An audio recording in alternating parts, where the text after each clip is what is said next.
Hello, friends, and welcome to your midweek edition of the Kings of Anglia podcast. Since we last spoke, it's been extremely eventful or not eventful. It's been a lot of emotion. It's been very sad. And it's certainly been historic, whatever you make of it all. I'm Mark Heath.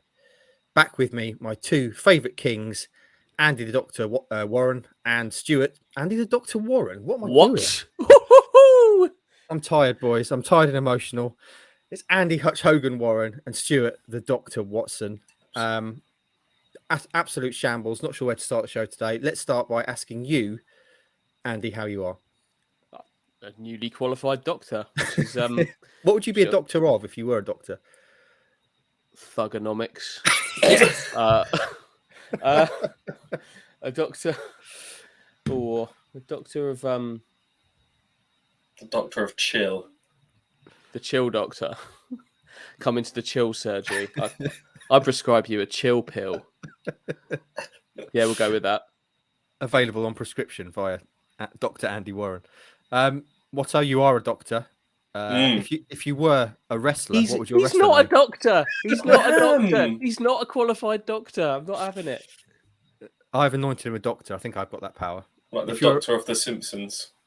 If you were a wrestler like Hutch Hogan, what would your wrestling name be, Stewie? It'd be the Doctor, wouldn't it? The Doctor. What would your finishing move be? Prescribe pain. The painkiller could be your finishing move. I've no idea why we're talking about this. I was not expecting to start the pod in this manner today because there's been quite a lot happening since we last spoke. And friends, we have to kind of talk about, before we get to the game, obviously from last night, Ipswich Town beat Bristol Rovers in the return to football. 2-0, remain top of the table, 8 games unbeaten now, sets up a huge 3-game run, which obviously we're going to discuss later on. We'd better talk about what's happened since, or rather what's not happened since we last spoke. Obviously, the game was called off on Saturday following the death of the Queen. And also, towards the end of the pod last Thursday, we got some really sad news about Marcus Stewart being diagnosed with motor neurone disease. And that obviously leads into the emotion around the game last night. So, Hutch, we're not going to talk about the Queen, but Marcus Stewart is something that will mean something to everyone who follows Ipswich Town. You know him really well. You obviously went and filmed a bit with him for your very, very good video around the 2000th anniversary. Such sad news. Yeah, I think that's hit a lot of people really hard, hasn't it? Whether you knew Marcus personally or not, I got to know him a little bit, which has been really nice over the last few years. But yeah, and anybody that watched him play such an important role in such a brilliant period of Ipswich Town's, I was going to say recent history. I don't know if it is recent anymore, but what a player. And to hear such sad news about his health is really tough for a lot of people, because there's an awful lot of love for Marcus Stewart at Ipswich Town, and that was kind of exhibited last night. Before we get on to that, obviously Kieran McKennas spoke about it on Monday, saying the club will do whatever they can to support him. Kieran did his pro license, I think he said, with Marcus, and said what a great guy he is. Stewie, when we were talking about it, you mentioned an idea of bringing back the gloves to sell to make money for the charity for motor neurone disease research. Was that your own idea? Where'd you seen that? Where'd that come from? No, I saw it pop up on Twitter from a supporter. Apologies, I can't give them a name check because I can't remember, but someone just said, bring these back. The Marcus Stewart gloves, the Ipswich branded ones that were his trademark, were coming into the winter period now.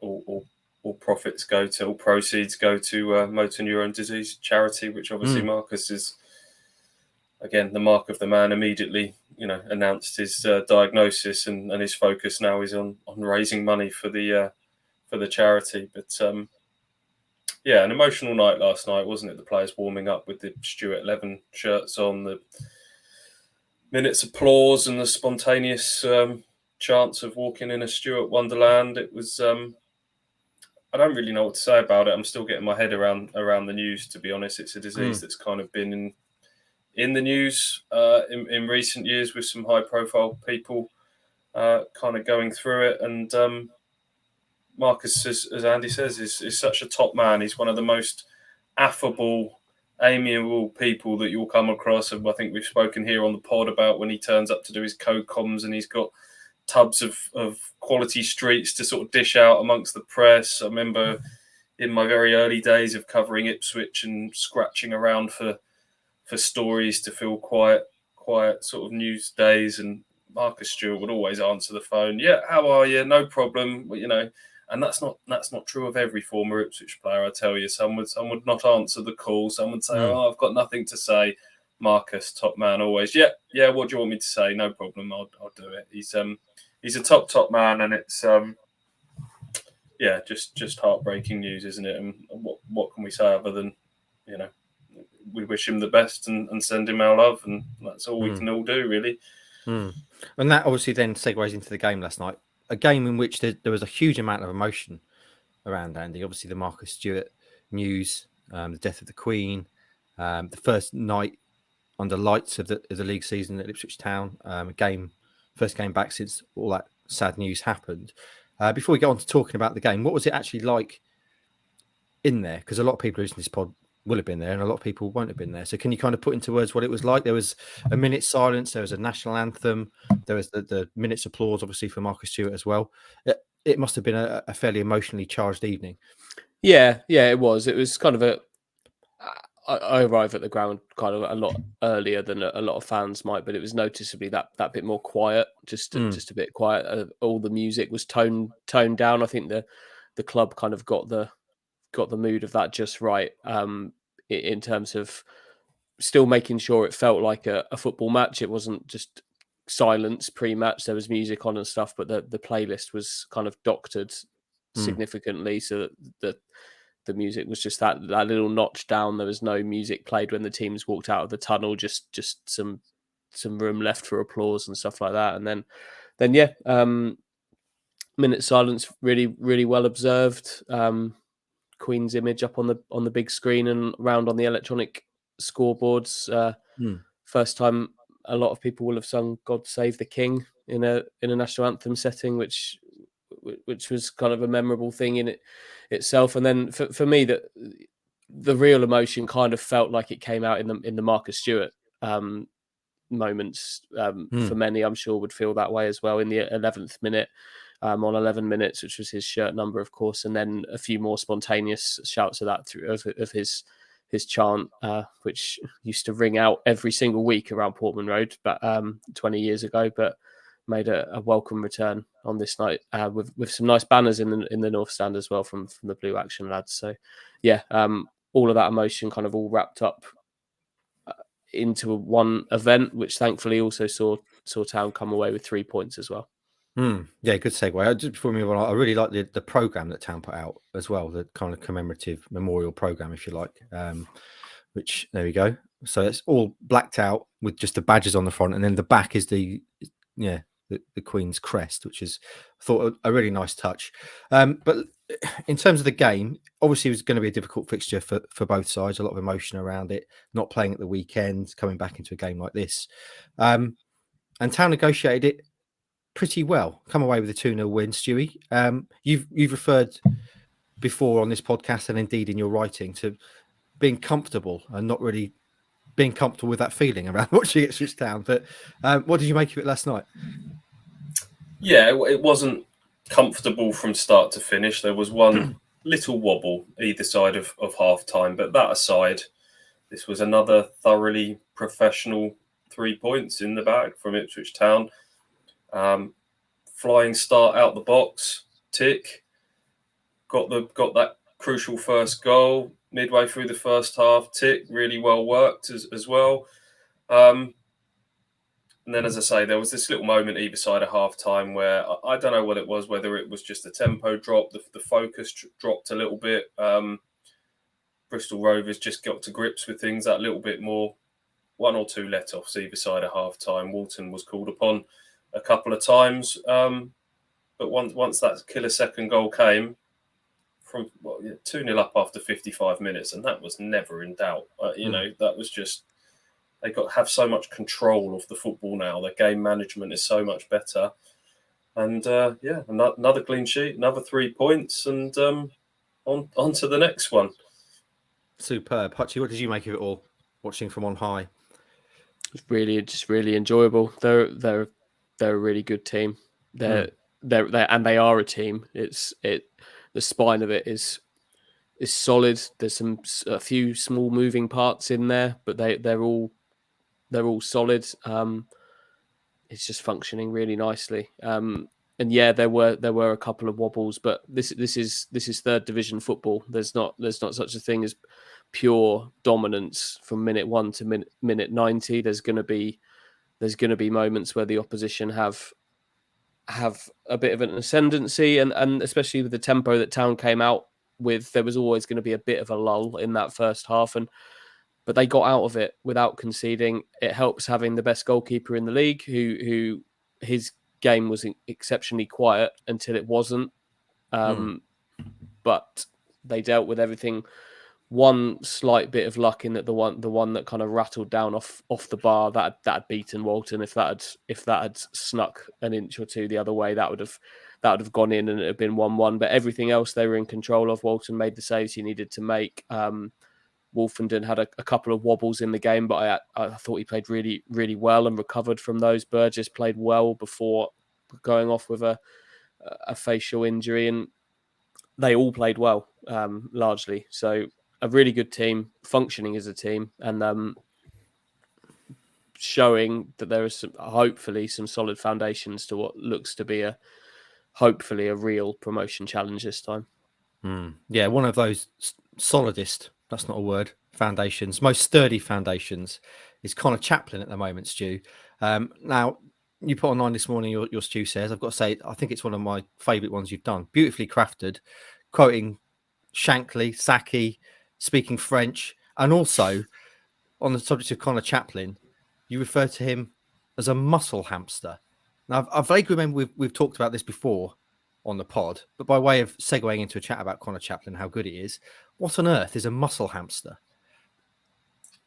Someone who's smaller of proportion, but is very strong. And I think I didn't realise how Conor Chaplin, I saw from the Accrington pictures, flexing his muscles in celebration. He's a solid boy, and I think Kieran McKenna sort of joked about he may be short in height, but you'll do well to physically wrestle those contentious goals off of him, because he's a strong boy. So I thought muscle hamster. I don't think I'm the first person to invent that. I think I did Google it last night because as I wrote it, because I thought I've got this phrase in my head from somewhere. I think there's someone in American sport. I thought you boys would know about that. Is that Andy? Looks like he's about to nod. Yeah, it's Doug Martin, who's a former running back of the Buccaneers, was probably the original muscle hamster, I would say. The original muscle hamster. Similar stature to Chaplin. Superb. You described him, just to give the full quote for people who've not read it yet, a muscle hamster with Duracell bunny energy and ice cool finishing ability. Hutchie, in the ratings, you described him as an attacking live wire who's vital to Ipswich Town while making him man of the match. He didn't start at Accrington, came on and scored 2 goals, obviously back in the starting lineup last night. He's going to be one of the first names on the team sheet, isn't he? Surely going forward. He should be. We spoke about this last time. Harness and Chaplin are the two for me. They're tone setters. And Chaplin last night, I thought, was the man, one of a few, but setting the tone for Ipswich in that first half an hour. He's all about tempo. I don't think he plays football without tempo, but they're all doing it. And you get him the ball in the position where he scored last night, somewhere between the D and the penalty spot, and more often than not, he's going to find the net. He had a couple of more chances last night. I don't know how Bristol Rovers allowed him to essentially trap a ball from a corner and get a shot off, but he's always dangerous, always looking for the goal. He's quite direct in what he does, but he's always a threat. And him and Harness, they're a good old unit in there. Bristol Rovers surprised me because I looked at their team when it came out and they dropped a couple of forward players from their last game, and I was looking at the comments from the Bristol Rovers fans saying can't really work out what this lineup is. Looks like we've got 2 left backs on the pitch, and was thinking, oh, could be Joey Barton coming to Portman Road to frustrate the crowd and park the bus, and is it going to be one of those nights? But they actually came to play football, and a little bit sort of suicidally, really, because I think really it was only one holding midfielder there in that first half. It looked like I wrestled with what their system was, but in the end I came to the conclusion it was a kind of a 4-1-4-1, and having that sort of one holding midfielder trying to look after both Chaplin and Harness in those pockets of space left them in a world of trouble. And that first half an hour, 35 minutes, Ipswich could have blown them away. That was some of the best football that I've seen an Ipswich Town team play for a long, long time. How do you deal with that? Like that, if you're playing that formation, you've got Ladapo, who played well last night. He's dragging the centre backs around. You've got Chaplin and Harness, like you've just said, trying to be marshalled by one holding midfielder. Then you've got Morsey, who's breaking forward from central midfield and dragging others back with them, and that just leaves Evans in so much space to get on the ball and use it cleverly. They just seem to be able to create an extra man in various different scenarios. Ipswich, I think that the kind of the flexible back line has done that in some games. Not so much this one. This was more a midfield and attacking midfield thing, but they just seem to, when they're playing well, they just seem to have an extra man. And that's a system thing, and that's come from the manager working that, and that's a real advantage to them. Can we talk about Ladapo? Because again, obviously he's finished without a goal, but Kieran McKennas said after the game he thinks it was the best game he's played under him so far. Would you agree with that, Stewie? Yeah. Didn't score, didn't have loads of touches of the ball. I had a look at some of the stats this morning. I don't know how accurate these are, but there was a suggestion that he only had 16 touches of the ball. But I don't read anything into those stats, because I thought he played really effectively for this team and created that space for Chaplin and Harness to work. He was a willing runner in behind throughout, ran the channels. It was Ipswich set the tone basically from the kickoff when Ladapo flicked a ball on that led to Davis getting fouled, which led to the free kick that Wolfenden headed against the bar, or the goalkeeper turned onto the bar. It was Freddie that laid the ball off for Lee Evans' killer second goal. We've talked about him being a facilitator in this team, and I thought he was that last night. Hutchie, anything else to add around the game? Your thoughts therein? We have to. I suppose I should also ask you in terms of strikers. Ghassan Hadmi got his first proper minutes under his belt last night. What did you make of him in the first time we've seen him? Really, he was up for it. I think it's pretty clear that he was up to try and make a bit of an impression. Sometimes a bit scraggly in what he was doing. It got a bit loose from, but the effort was there. He had one where he met that ball from Donatian at the near post. Been great if he could have got off the mark, but he'll have bigger chances to make an impression than that. I know we've said it before, but I want to say it again, just how much they've upgraded at left back, and we saw it from both players, both options last night. They're a world away from where they have been previously in that position with Leif Davis and Greg Lee. Leif Davis was, I thought, played in that first half, he was the spare man at times. They were managing to find him and use him as a real attacking weapon down the left. And then after the hour mark, Greg Lee came on and did what he does as well, the powerhouse solidity, but also involved getting forward as well. So a position of weakness has been turned into a position of strength in the transfer market, and that's a big part of what they're doing right now. Can you obviously talk there about the way Town play, and when they're on it, they look like they've almost got an extra man on the field. Can you talk a little bit about how that's changed, what we've seen under McKenna? Because Marcus Harness on Monday was talking about how he's learning so much since he's come to Town. He says, I used to know what good football felt like, but I didn't really know why it happened almost. And now I'm getting all that kind of theory into my head, and I can see why it works and why we're doing what we're doing. So could you put into words, Stewie or Andy, one of you, how much has changed in terms of the way Town play since McKenna's come in? I probably can't put that into words, because if I could, then I would be a football manager and not not a humble But you watch journalist it. looking You from the watch it. outside in. Yeah. I think tactics are important. I think ultimately good players make better teams, but you still have to be. They've upgraded personnel, but they've also, we've seen, how many times do you see over the years good teams? I mean, Man United, I guess, have been a case in point in recent times that you can have good players on paper, but not get that team chemistry and then underachieve. But so twofold. They've got good players, and they've got them sort of in a system that's working. I'd love to be a fly on the wall and see some of these school sessions that McKenna's putting on, both on the training pitch and in the classroom. But I think Andy summed it up quite nicely. They always seem to find a way to find that spare man. There's always going to be a situation on the pitch, and they're quite cute at kind of working out how to manipulate the space on the pitch. I think that's where Lee Evans comes into his own, because he is someone that can shift the ball 40, 50 yards in a blink of an eye and go and find that space wherever it may be on the pitch. So very enjoyable to watch at the moment. I think lots of smiles on the faces of Ipswich Town fans. It's no longer a chore to get yourself down to Portman Road, that's for sure. Certainly not. I mean, that's a common theme, isn't it? We've heard common kind of words being used by players so far this season when you speak to them. Learning is in there a lot. They're learning a lot. Details and process, I would say, are three of the words that come out the most. In terms of kind of negatives from last night, Andy, I guess we have to talk about Mr. Burgess, who has come into the team, done well, and now it looks like he may have suffered quite a nasty facial injury.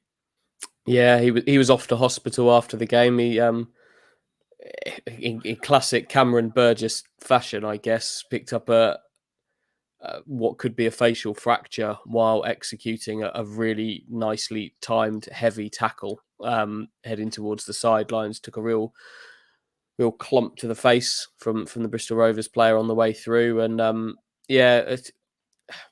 hopefully it's not so bad. You can play through facial fractures, depending on how bad they are. I think he'd look great in the Phantom of the Opera mask. Absolutely. Centre backs can pull them off, can't they? But you'd have to say that if there is a fracture there, he's probably a doubt for the weekend, mate. I don't know if you'd necessarily play that like fresh from fracturing your face, but. It's similar, hopefully not as bad, but similar to Caden Jackson's injury back in February, March time, just at a cruel time on the back of, he's got in the team. He's ahead of Edmondson and Keogh, two good players. We know that, but he's had two really good games in the league anyway. At Accrington, he was dominant there, and it was playing well last night until the injury happened. So tough for him, but for Ipswich, as with every area of the squad really at the moment, it's an area where they've got some strength. So there's two obvious candidates to come in there. Interesting to see which one they go for.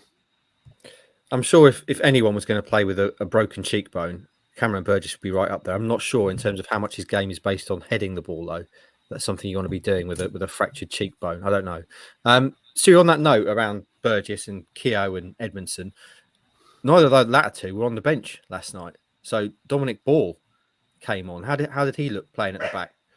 Really good, considering his lack of game time. Not a position he's probably been recruited to play or may necessarily have worked on too much in training, but his experience showed. I thought he just read the game really well. The amount of times he was there just to sweep up, made it within minutes of being on the pitch. He made quite a big block inside the box. I can see why McKenna went without either of those two sort of recognised centre-halves on the bench, because Dominic Ball can do it. Greg Lee can play there as well. He's nodding away. And that just gave him an extra attacking option on the bench in Kyle Edwards. And it could have been, we talked about, would it be one of those days where team parks the bus and they're stubborn? With the 5 subs thing, he has the he has the option to bring on several attacking players. So that worked out fine in the end. I don't think that's necessarily, now going into the next game, Dominic Ball wouldn't be the first one that you turn to for centre half, but it was fine last night. I I think it will now be a case of whether it's Keogh or Edmondson heading to Hillsborough on Saturday. That will be very interesting. Any other notes from the game, Hutchie, before we move on to other stuff? Anything else you want to highlight? Anything you liked? Anything you didn't like? I don't think Christian Walton should have been allowed to wear his green goalkeeping kit. Why? It clashed with Bristol Rovers away kit. Okay. Confused me. But it's not a big deal, is it? That's probably me saying I've got no other notes from the game. By way of moving on, I just want to read the stats at the end of Stewie's piece, because I feel like I'm going to do this until they lose. McKenna's win rate as Blues boss, 55%, played 33, won 18, drawn 10, lost 5. They've kept 19 clean sheets across 33 games, 2 more than the number of goals they've conceded. And obviously, in terms of start, they're top of the league after 8 games, still unbeaten, and there is still a long way to go. But it's feeling pretty good about things at the moment, boys. There are 3 now huge games coming up. Before we get to that, we have to talk about international call-ups, because that may put a spanner in the works for one of them.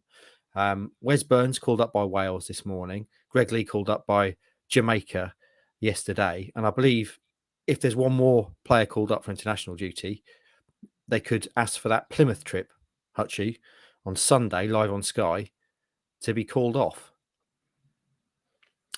Yeah, it's hard to see where that. I'm not sure where that call up's going to come from. It looks to me like a kind of in from nowhere Marcus Harness Ireland call up is the most likely route. We obviously know that Sam Morsey's he's in the mix for Egypt, but hasn't been making those final squads. And Peniche Kamara's injured, and so won't be going away with Guinea-Bissau. So.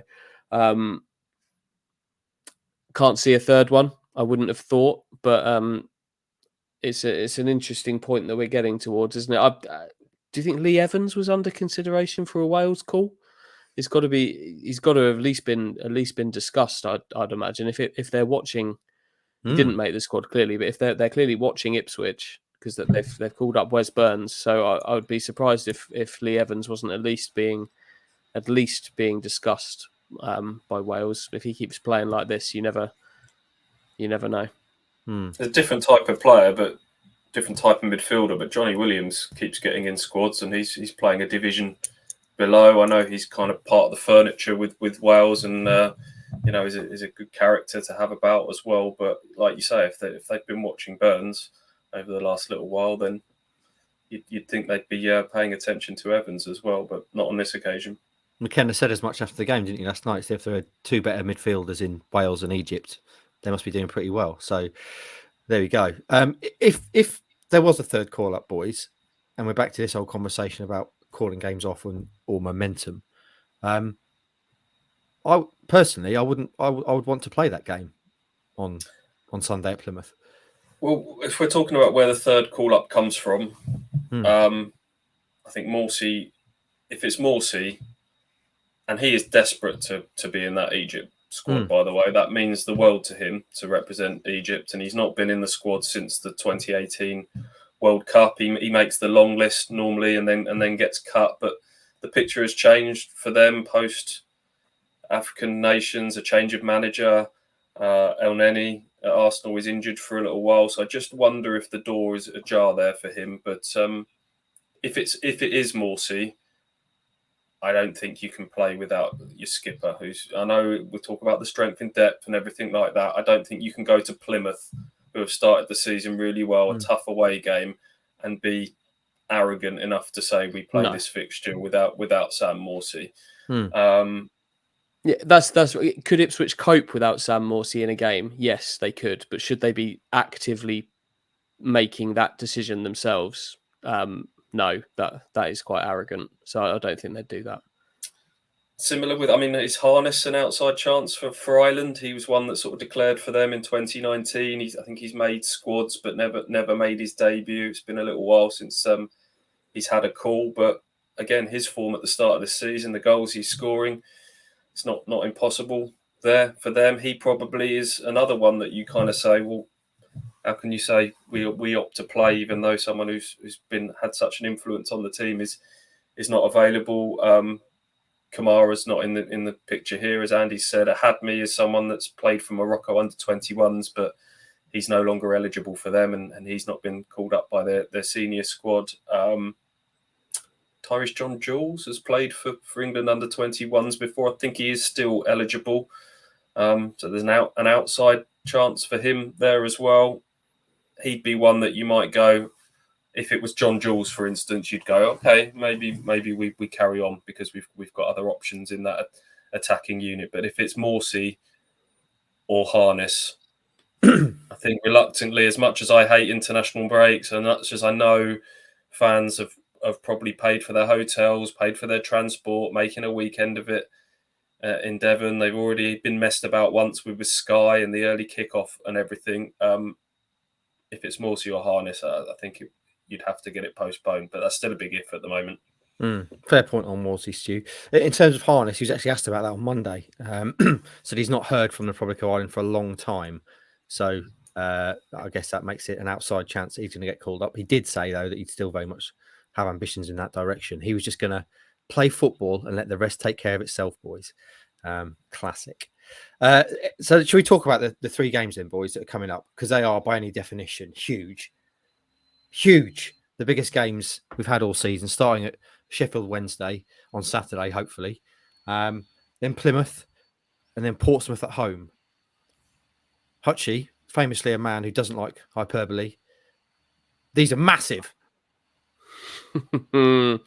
Yeah, they're big games, mate. They are big game. I'm looking forward to these. We've obviously talked in previous years about Town's record against teams at the top end of the division, and it's been really poor. And it has, and it especially in those first 2 Paul Lambert seasons, it was hugely costly to what they were trying to do. I don't fear that. I don't fear it at the moment because it's a team that's just well structured, well built, and is solid with some flourish as well. They may well lose one of these 3 games, but they might lose 2 of them. But I feel sure we're going to be talking at the other side about a team that's done what was needed in the games. They've not been completely outplayed. This might be famous last words, but I don't go into them feeling this kind of the sense of dread that you would with a Paul Lambert team against a top 6 opposition at certain points there. But they could really set a tone now. They could really take this to the next level in the next couple of weeks. And I'm really looking forward to seeing what they can do. That's the argument for the kind of calm down here, boys. Keep our feet on the ground. We've been here before.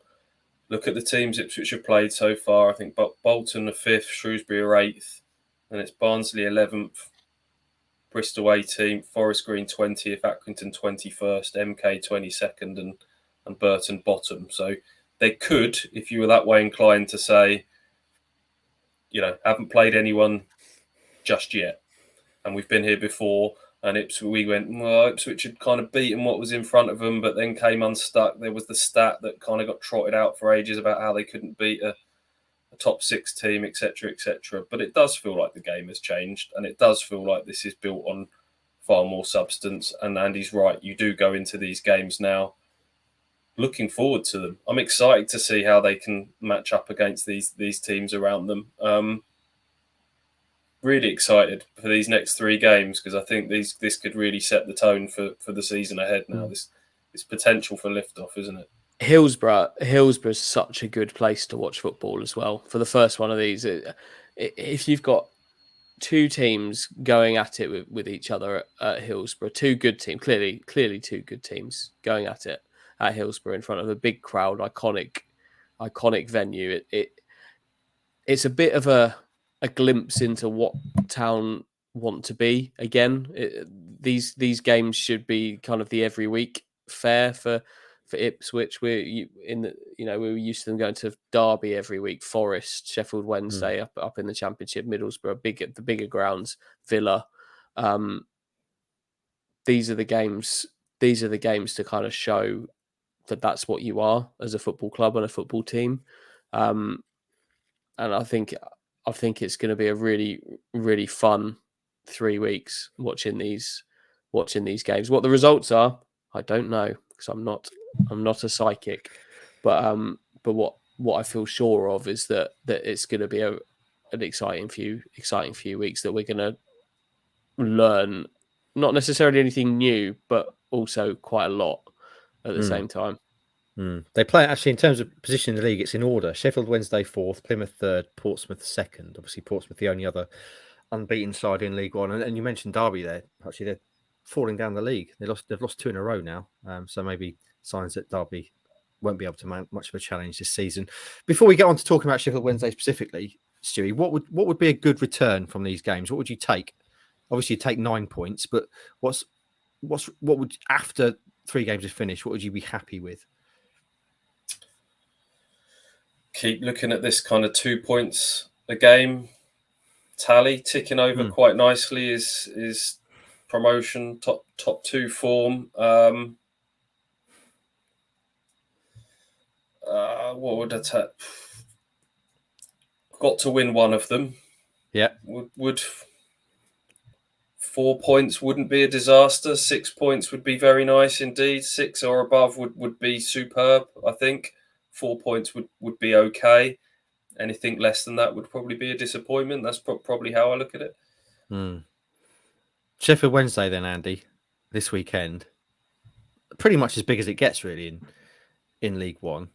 You've already said a great place to go and watch football. Certainly the biggest test for Ipswich Town so far this season. I was looking last night on Twitter after the results, and Sheffield Wednesday fans already saying it's basically going to be Bannon and Byers against Morsey and Evans. That's what's going to decide the game. Would you go along with that? It's going to play a big part in the game. I don't think it will decide it. It's I think I think Ipswich will be. We know Ipswich are solid. They don't concede many goals. They've got a solid base. I feel sure that Ipswich will maintain that. It's whether what I'm looking forward to seeing is whether they can create those mismatches, those extra men that we were talking about earlier, whether they can do that at Hillsborough, whether they can get Conor Chaplin in space on the edge of the box, whether Morsey and Evans can break the midfield line and then pop the ball to Harness in the first 20 minutes of last night's game, just seemed to have 5 yards around him all the time. Can they do that? Can they get Leif Davis forward and threaten that way? I think that's what I'm looking forward to seeing. I know that they've got a very good goalkeeper. I know that Janoy Dynastian is solid. I know that whatever centre backs they pick are going to be part of a good system, and I know that Morsey and Evans will be a solid midfield base, albeit against 2 really good players in Bannon and George Byers. But it's whether they can create those mismatches, those overloads, and those attacking moments to kind of be a threat themselves. That personally, I'm looking forward to seeing. I know we're sitting here. It's just gone 10:30 on Wednesday morning, and we're talking about a game that's being played on Saturday. You obviously at the game last night, and I appreciate it's difficult to get yourself into a headspace to be talking about Saturday's game. But Stewie, there's also narrative around ex-Ipswich Town players, Sheffield Wednesday. Tariq Backinson, I understand, has become something of a fan favourite. He sat out last night. Darren Moore said he needed a rest. Every chance he'll be back in for Saturday, and Mark McKennas at the back has been playing well as well. How are you feeling about it all going to Hillsborough? Yeah, David Stockdale in goal, former Ipswich loan player Dominic Iorfa in their squad as well. So this is a step up in what Ipswich have faced thus far, certainly since Bolton on the opening day. You've mentioned Bannon and Byers in midfield. Then you look at their forward options. They've got the same embarrassment of riches that Ipswich Town have. Gregory and Smith started up front for them last night. They got Patterson as an option, Windass in behind. They signed Myton on deadline day. The fact that they were able to go and sign Smith and Iakwe from Rotherham, you go and sign 2 of the best players from the team that just got automatically promoted from your division, speaks volumes about them. They, for me, were rightly the favourites going into this season, and I think that's still probably the case at this stage. All that said, they did lose at home to Barnsley recently, so they're not unbeatable. Ipswich can go there with a lot of confidence. Hopefully, it will just be a cracking game of football between two good teams. Hopefully.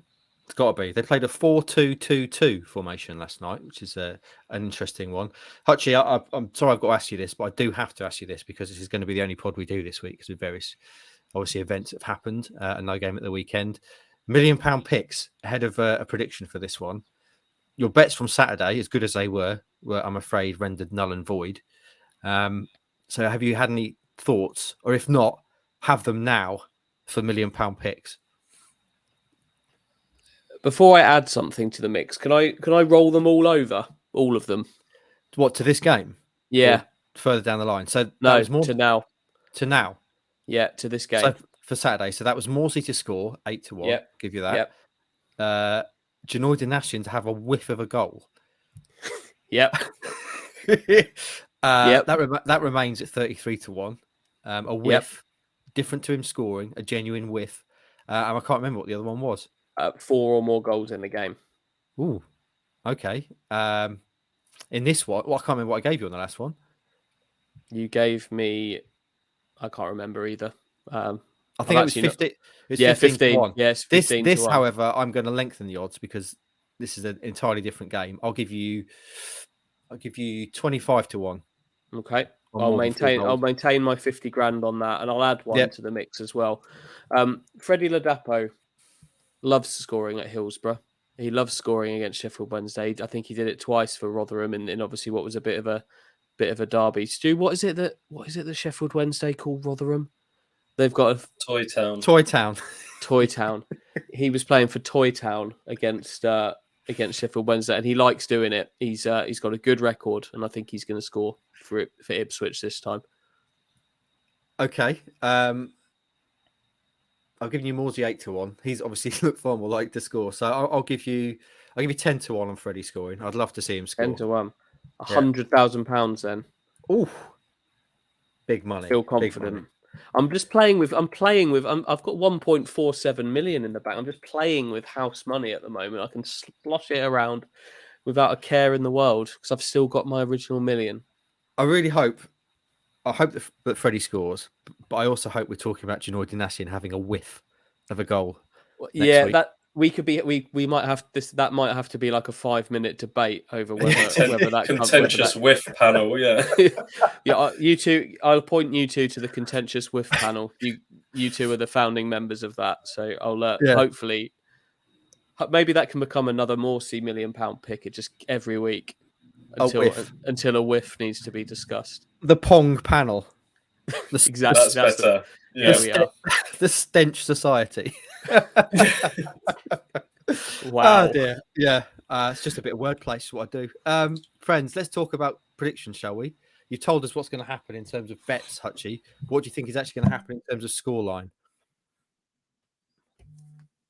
I've put 4 or more goals in the game, haven't I? Which I don't know if I necessarily think that's the case, but it was a rollover. It's easier than getting your money back, isn't it? It's a hassle getting your money back sometimes. You don't necessarily always bet on things you think are going to happen, though. No, you bet on good odds. Bet on good odds. I don't think Ipswich will concede twice. Actually, I think it's going to be a 1-1 draw. I think it is going to be a good game. I think we're going to enjoy it. But I think it's going to be a 1-1 draw. 1-1 draw. That'd be a good result, though, to be fair, wouldn't it? Yeah, absolutely fine with that. Very solid. Stewie, you share the same optimism, or are you even more optimistic? Yeah, a good game that ends in a draw. That's kind of my feeling going into this one. Maybe even a 0-0, but a good 0-0. You can have really exciting games, but just where two very good teams kind of can't cancel each other out.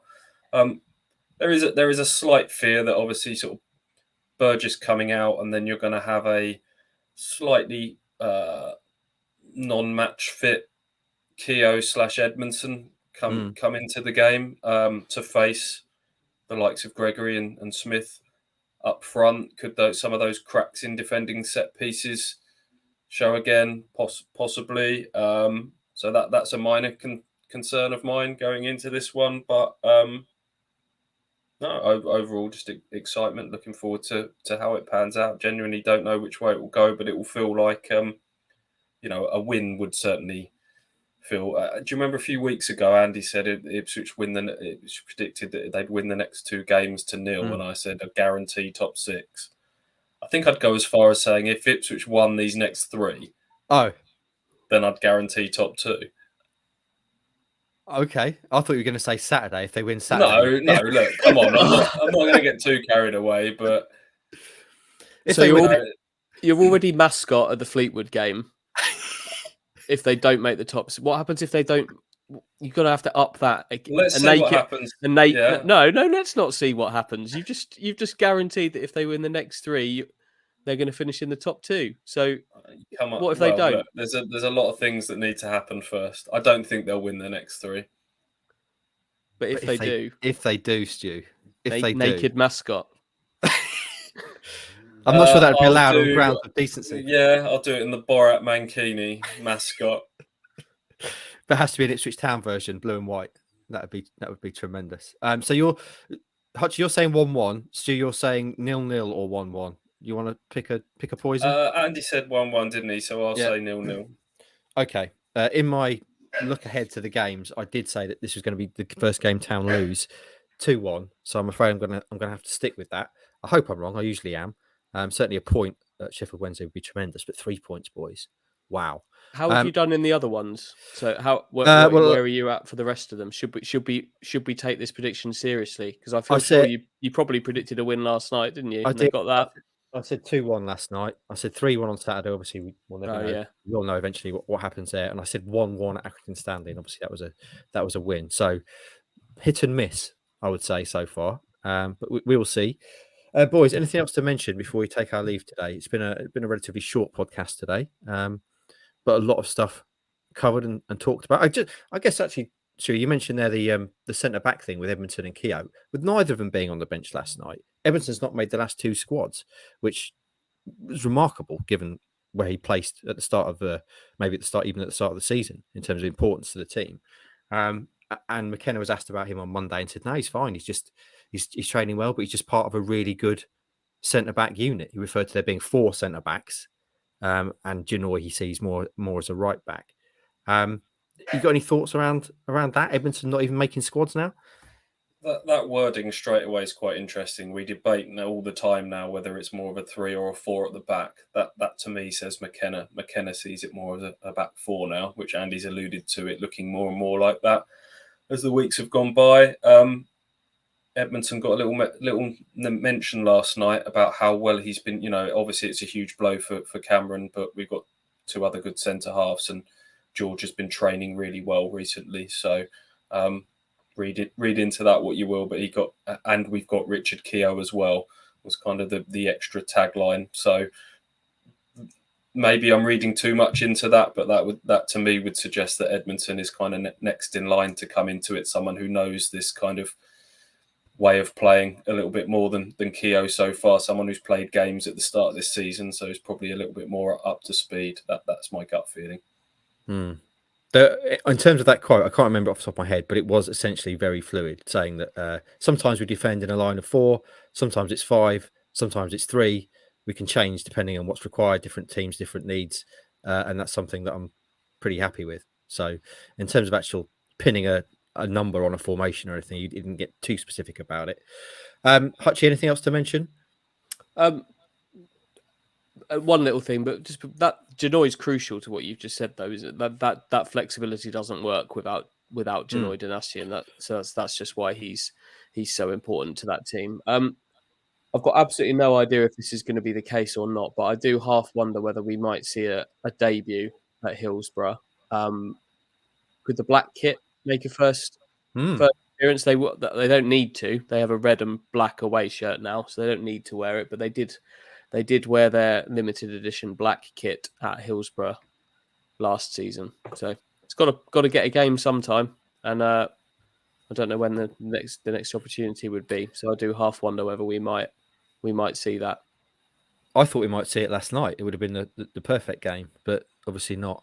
Just so we get those quotes, we're talking about centre backs. I know people are interested in this. I've got the quote up. He said, "I've always thought of Genoy as closer to a right back than a centre back, to be honest. I've always thought of us having 4 centre backs. Last year we had 3 plus Elkin Baggett for most of the last few months of the season. At times last season, we defended more in a back four, sometimes in a back five, and again the same this year. There's certain games where we defend more in a line of four, others where we defend in a line of five. There's certain areas where we defend in a line of four, sometimes in a line of five, sometimes in a line of three.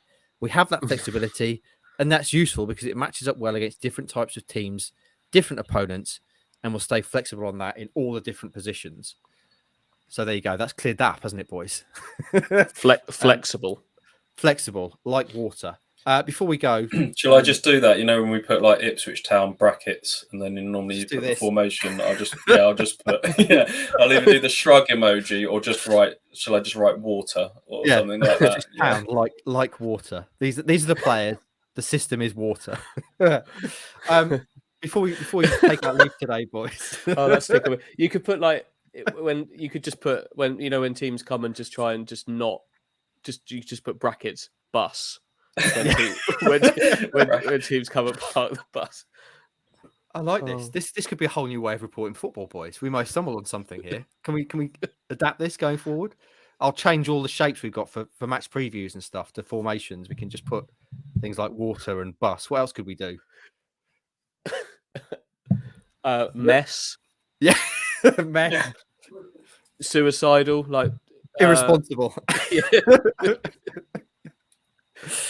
Formation, irresponsible. MK Dons at Ipswich Town. Yeah. Reckless. Reckless ambition. I like this. There's more we can do with this. You don't need stats, you don't need numbers. It's all a vibe. I've been telling you. It's feeling. It's a feeling. I just wanted to have one more chat before we take our leave today, boys, because I know people like when we talk about TV. Stu's just been interrupted. Okay. House of the Dragon, boys. Have we watched it? I'm hoping you have, Hutchie, because Stu's currently on mute. You have. What? Yep. You like it? I like it more than I like Game of Thrones. Wow. And I'll tell you why.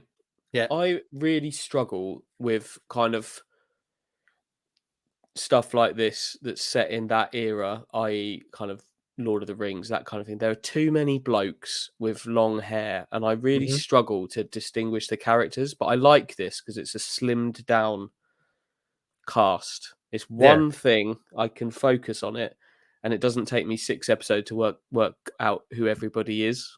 And I quite like that about this. It's helpful, isn't it, that all the key characters, the big ones, have got blonde hair.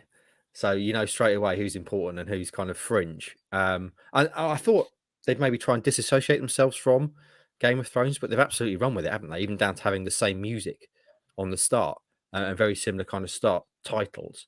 Stewie, you're a massive Game of Thrones fan, so much so that your daughter is named after one of the characters. What have you made of House of the Dragon so far? Yeah, enjoying it. I mean, I want more variety. I'm the opposite to Andy. I want it to go off to other lands. I want to see a bit of Winterfell and Dawn and have a bit more diversity. But it's got all that sort of good dialogue and a nice pace to the plot at the moment. I like it. It's good. It absolutely will, I think, expand the universe, as it were, because there's about to be quite a major jump forward. I think a few of the characters actually change actors or actresses. It may even be the next show, in fact. So we're about to see quite a shift. But I will say this: so far, I've enjoyed it, and I've particularly enjoyed Matt Smith as Daemon. How good is he as a kind of a villain? Yeah, a villain you kind of like at the same time. Yeah, fantastic casting. Really enjoying it so far. Let us know what you think of it. And on a completely different tip, Cobra Kai. You ever watched that, boys? Absolute nonsense, but the kind of nonsense you don't feel too bad about enjoying. So if you are looking for chewing gum for the eyes, if you've watched House of the Dragon, it's a bit serious, quite fighty. You want something that's just easy to watch, half an hour, go and watch Cobra Kai. Complete nonsense, but very enjoyable nonsense. A bit like this show, I suppose, at times. Friends, we've now come to the end of the show. 53 minutes of podcast gold in the books, apart from an incredibly shambolic intro. I apologise for that. Ipswich Town at Sheffield Wednesday this weekend. Anything else to mention, boys, before we take our leave? No other business. No other business. No other business. Right. All that leaves me then to remind you, please, to support our sponsor, Manscaped. Use the code KOA at manscaped.com for 20% off and free delivery. Also, if you could leave us a 5-star review on iTunes, that'd be tremendous, because that helps other people find us, lifts our visibility in the charts, and more people can come and join the KOA army. And also, please follow us across all social medias, Kings of Anglia on YouTube, Instagram, Facebook, and Twitter. All the boys will be at Sheffield Wednesday this weekend. It's an absolutely huge game. So if you're going, enjoy it. If you're not, follow it all with us, and we'll be back at some point next week. I'm not entirely sure when, to break it down. Have a great weekend, whatever you're doing, and we'll speak to you again next time.